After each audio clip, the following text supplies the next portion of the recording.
அன்புக்குரிய சகோதரர்களை, 3 விடயங்களை இந்த வாழ்க்கையில் நாங்கள் எதிர்பார்க்கக்கூடாது.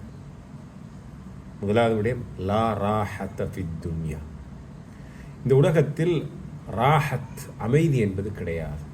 அப்படி என்றால் இந்த உலகத்தில் அத்தாப், களைப்புத்தான் இருக்கிறது. மனிதன் முயற்சிக்க வேண்டும், சிரமப்பட வேண்டும்.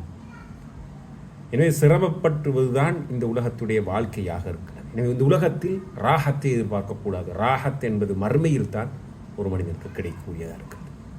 எனவே இந்த உலகத்தில் ஒரு ராஹத்தை எதிர்பார்க்கிறார் என்றால் அவர் உண்மையிலே இந்த தன்னுடைய வாழ்க்கையை பற்றி பிழையாக புரிந்திருக்கிறார் என்பது அர்த்தம். இரண்டாவது, வலா சலாமத்த மினன் நாஸ்.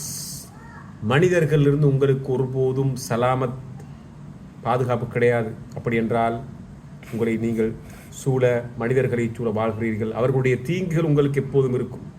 எனவே பொறுமை கொண்டு வாழ்வதுதான் வழியே அல்லாமல் மனிதர்களுடைய தீங்கி ஒருபோதும் உங்களால் தவிர்த்து வாழ முடியாது. இந்த உண்மையை நாங்கள் புரிந்து கொள்ள வேண்டும். லா சலாமத்த மினன் நாஸ்.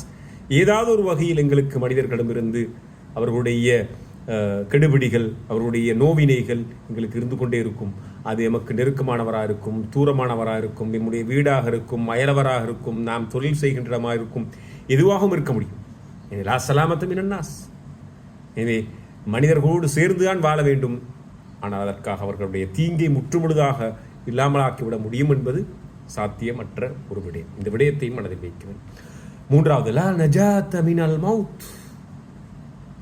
மூன்றாவது மிக முக்கியமான விடயம், மரணத்திலிருந்து யாருக்கும் தப்பிக்க முடியாது. மரணம் என்பது எல்லோருக்கும் உள்ளது. அந்த விடயத்தை மனதில் வைத்துக்கொண்டு இப்போது நாங்கள் வாழ வேண்டும். எந்த ஒரு செயற்பாட்டையும் செய்கின்ற போதும் அந்த விடயத்தை நாங்கள் எம்முடைய மனதுக்குள்ளால், எம்முடைய சிந்தனைக்குள்ளால் எப்போதும் வைத்துக் கொள்ள வேண்டும். மரண சிந்தனை என்பது எப்போதும் முக்கியமானது. லா நஜாத மினல் மௌத்.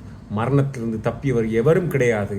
மன்னர்களாக இருக்கலாம், ஆட்சியாளராக இருக்கலாம், அதிகாரிகளாக இருக்கலாம், செல்வந்தர்களாக இருக்கலாம், யாருமே மரணத்திலிருந்து தப்பியது கிடையாது. இந்த 3 உண்மைகளையும் நாங்கள் புரிந்து வாழ்வோம் என்றால் மன நிறைவோடு நிம்மதியாக வாழ முடியும். அல் ஹயாத்து பலா.